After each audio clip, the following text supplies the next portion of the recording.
Do you remember 2019? Specifically, do you remember the end of 2019?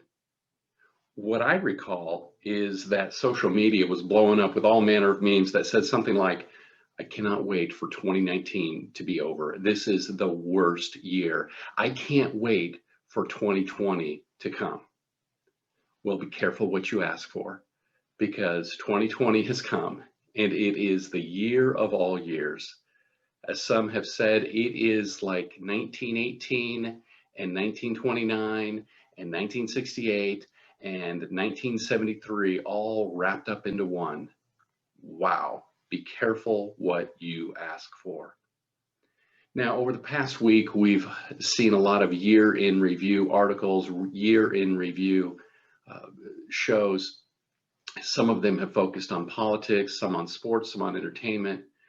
What I'd like us to do this morning is look at the year in review through the eyes of the prophet Isaiah. The year began in political turmoil. The eyes of the nation were on Washington, D.C., where the Senate was conducting the hearing, the trial of President Trump, who had been impeached, allegedly for foreign entanglements with Ukraine. Now, whether you are on one side of the aisle or the other, the premise of those proceedings and the premise of our anxiety as a nation was the power of princes and presidents to create wellness for us. And certainly princes and presidents do have an impact upon our lives. But the prophet Isaiah would have offered a critique to us, the same critique he offered to his own nation, writing in the 8th century BCE, when the rise of the Assyrian Empire was occurring. Assyria was the great empire of the north, the marauders of the north. And the issue for the king of Judah was, with whom was he going to have a political alliance, a foreign entanglement, if you will? Would it be with Rezin and Pekah, the kings of Syria and Israel, respectively? Or would he have a foreign entanglement with Assyria itself and become a vassal state of Assyria? Into this political intrigue, Isaiah the prophet wrote a critique, and he said, this is not a social problem, this is not a military problem, this is a spiritual problem. Are you going to believe that God is with you, Israel and Judah? Are you going to believe that the Lord God will be our protector?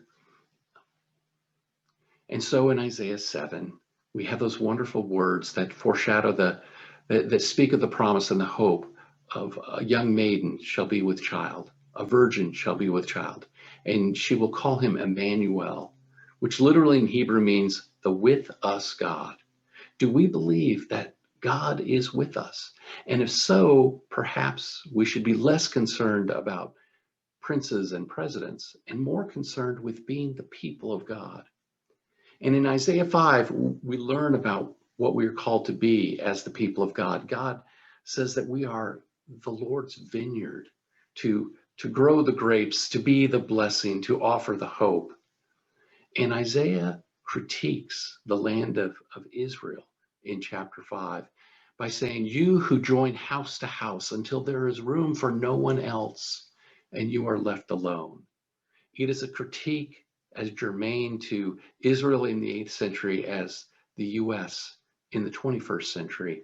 Are we so concerned with accumulating things that we forget our purpose as God's people?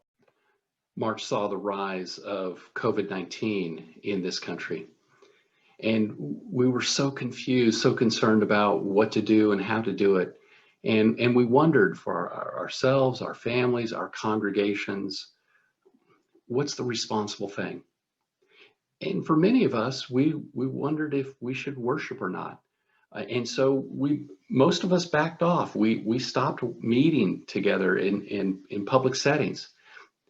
Do you remember wondering if you might be able to get back together in May? I remember trying to plan the De Cristo Presbytery meeting on April 25th. That seems like a lifetime ago. And for many of us, our focus for our jobs changed. For pastors, the focus changed from how to write a good manuscript and do voice projection and inflection to camera angles and lighting. And what is this new technology we call Zoom? For Isaiah, who was writing in the time after the Judeans returned from exile, he saw a people focused on worship, focused on what to do and how to do it well. And he reminded them that worship must be paired with work, that our praise must flow from the work of justice for the people. Isaiah said this in chapter 59, "Is not this the kind of fast I have chosen? To loose the chains of injustice, to set the oppressed free and break every yoke? Is it not to share your food with the hungry and to provide shelter for the wanderer?" And so with our concern for worship and whether or not to gather, we also needed to care for one another. And many of our churches began to have food drives to support local food banks in southern and northern Arizona, and the Valley Church in Paradise Valley, and then other churches all around Grand Canyon Presbytery and then De Cristo Presbytery began to focus on the devastation that was occurring economically and also physically on our Native American reservations, particularly the Navajo Nation.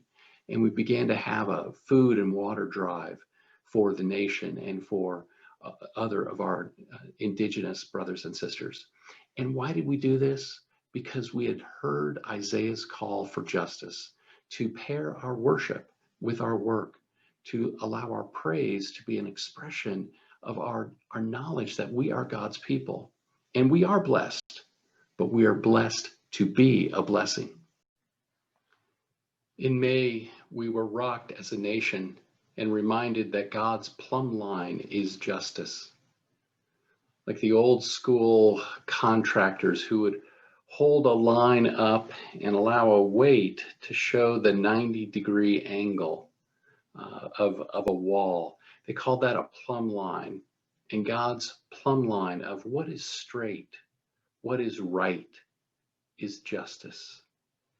And we needed to be reminded of this because a police officer knelt on George Floyd's neck for 8.5 minutes.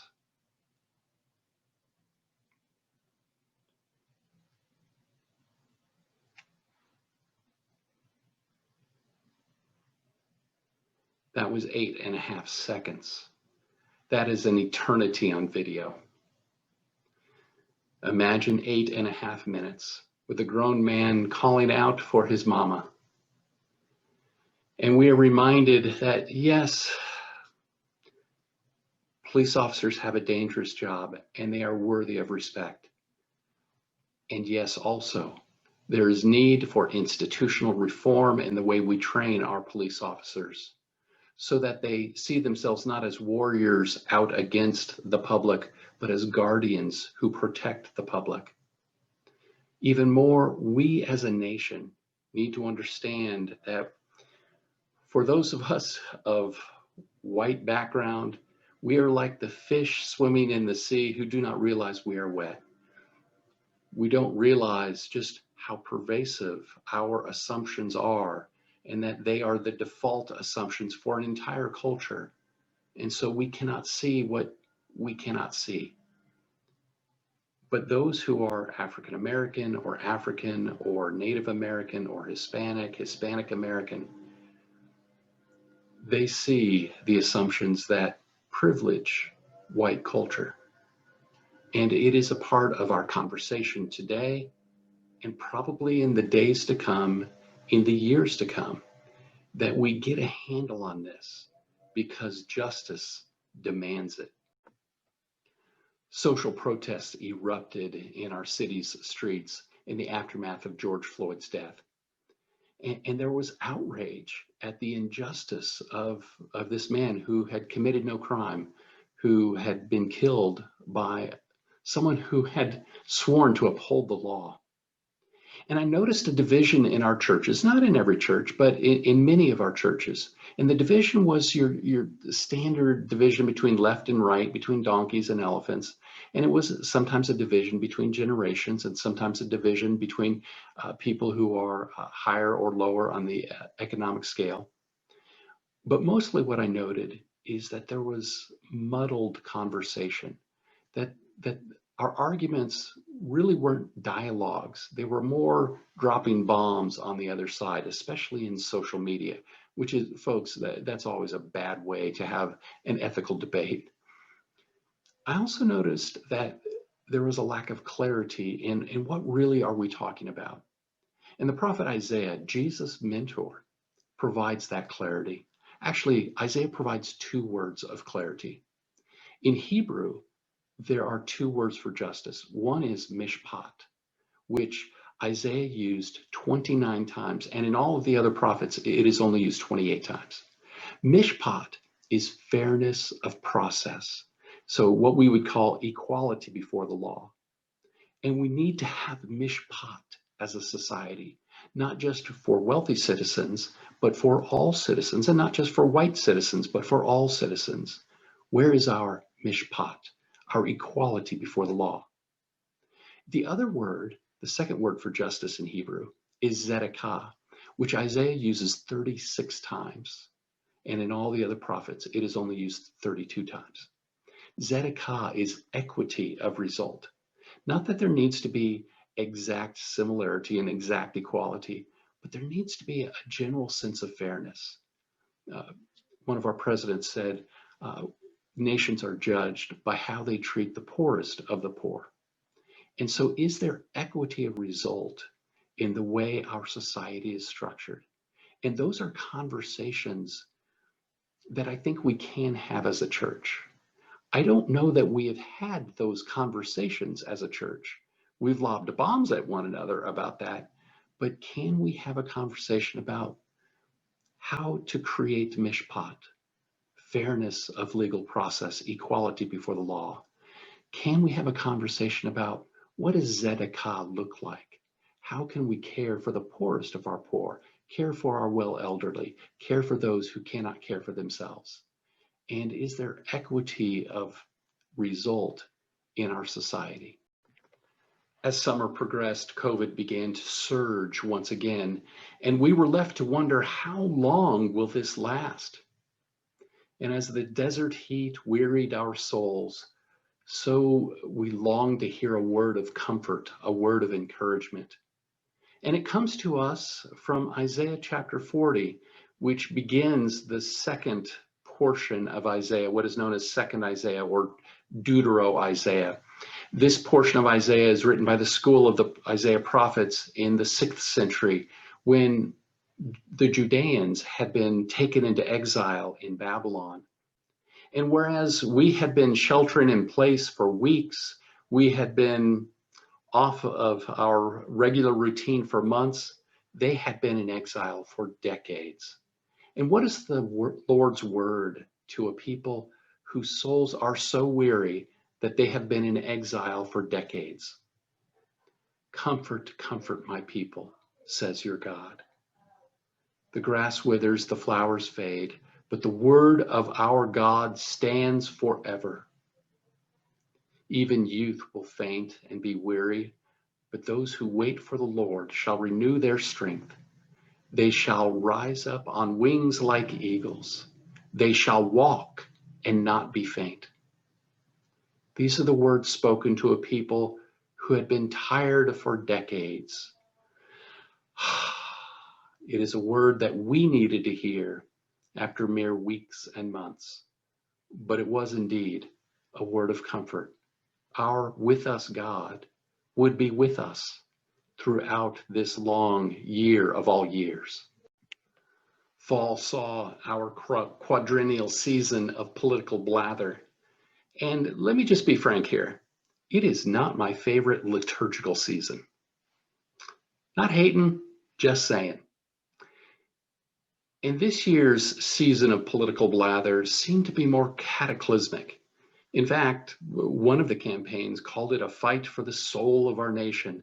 But it begs the questions, what is the soul of our nation? What should be the soul of our nation?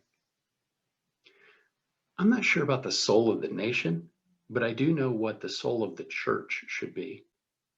Isaiah, writing to the exiles in Assyria, this is first Isaiah, said that the Lord himself would bring the people back and would show them the holy way, the way that they are to be.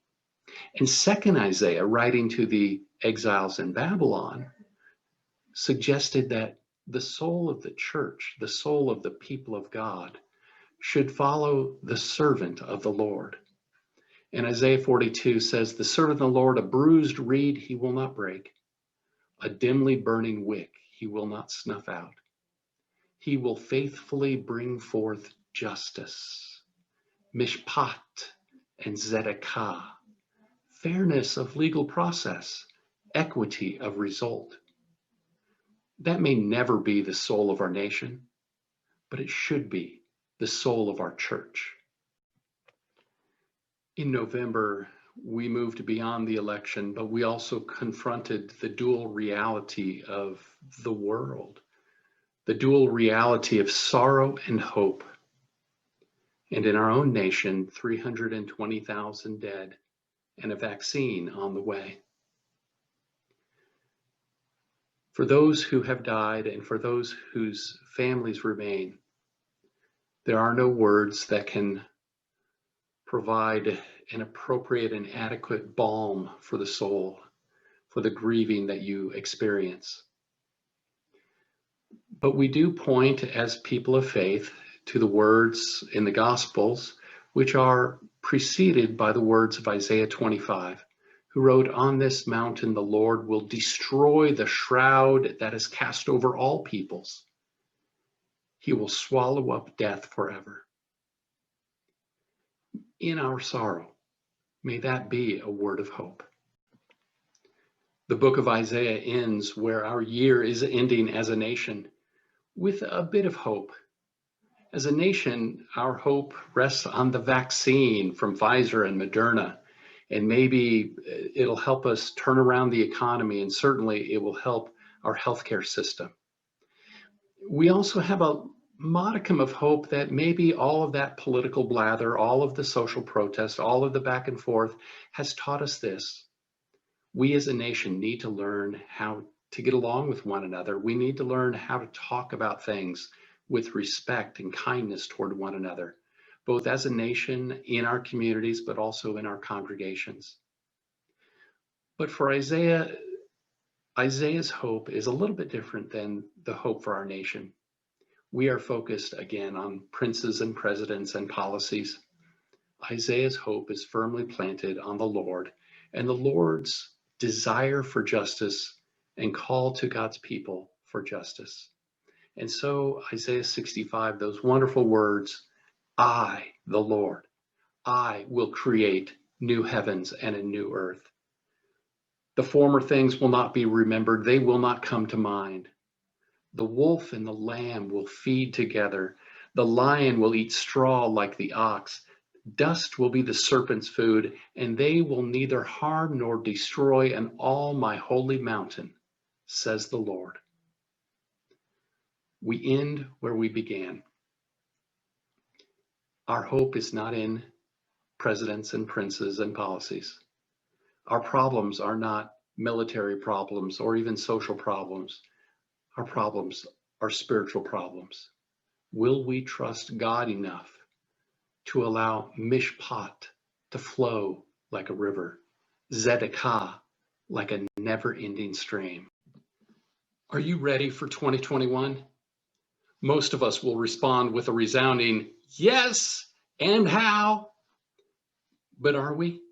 Are we ready to do justice, to ensure both fairness of legal process and equity of result? Are we ready to make justice our plumb line for how we treat one another, not just our friends, but also our neighbors, strangers, and even those who oppose us across the political aisle? Are we willing to protect the bruised reeds and smoldering wicks that are among us? In 2021, can we loose the chains of injustice, feed the hungry, and provide shelter for the wanderer? The question before us is not what will happen in 2021, but who shall we be and who shall we become?